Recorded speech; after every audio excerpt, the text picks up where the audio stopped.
Inside the carpenter's house, Philomena is chained to a pillar, wearing dirty and torn clothes. Grieving her brother's death, her mind breaks under the shock.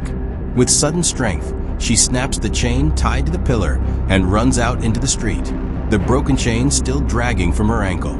People on the street stop and stare, some laughing, some whispering. Philomena, sobbing uncontrollably, calls out, "Brother!" She stumbles through the village market, crying as she reaches the center of the crowded shops.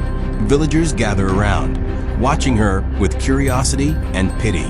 The carpenter, seeing his daughter running through the street, rushes after her. Pushing through the crowd, he spots Philomena clinging desperately to someone, still crying out, "Brother!"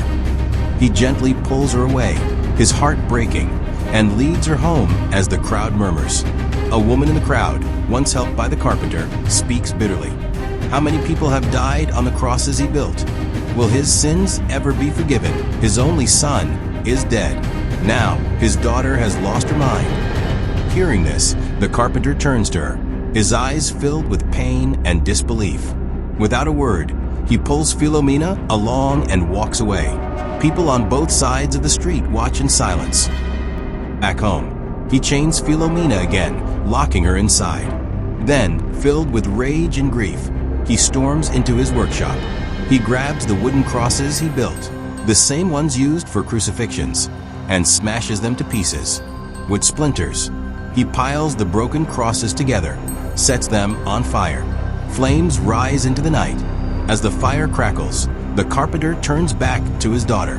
He kneels beside her, pulls her into his arms, and weeps. Caiaphas is consulting with his fellow priests in his council.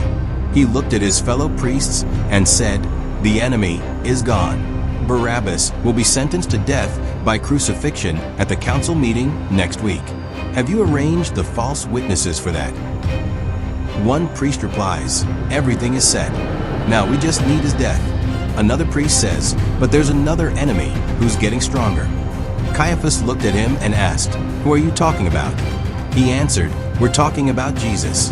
One of the priests said to Caiaphas, "We tried as hard as you said to get the words out of his mouth and convict him.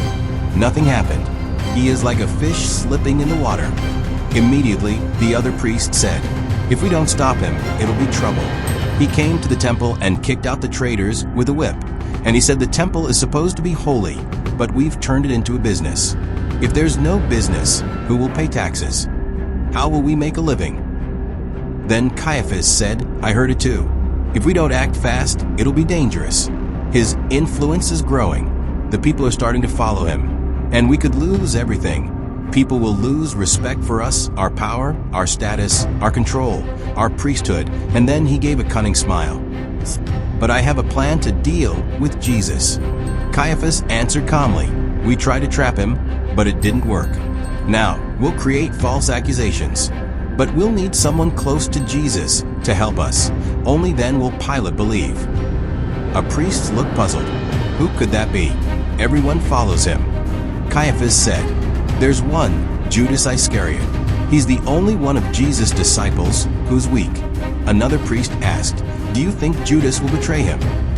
Then Caiaphas said, "We'll show him money first. If that doesn't work, we'll show him fear." He laughed darkly and calculatedly.